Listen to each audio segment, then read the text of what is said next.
Hi friends, HF deluxe 2014 model బండి. Wiring kit కాలిపోయింది, బండి స్టార్ట్ అవ్వకుండా బ్యాటరీ ఛార్జింగ్ అవ్వట్లేదు. కొత్త కిట్ తీసేసి మొత్తం పాత కిట్ తీసేసి మొత్తం కొత్త కిట్ వేయటం జరిగింది. చూడండి, ఫుల్ వీడియో ఉంది.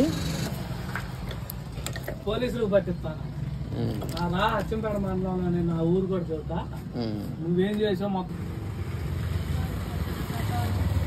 దానికే కడితే అదేమడతలే. ఏదన్నా లైటింగ్ పెట్టుకోవాల్సినప్పుడు ఏదన్నా మన తెల్ల లైట్ వేసేటప్పుడు పనికొద్ది.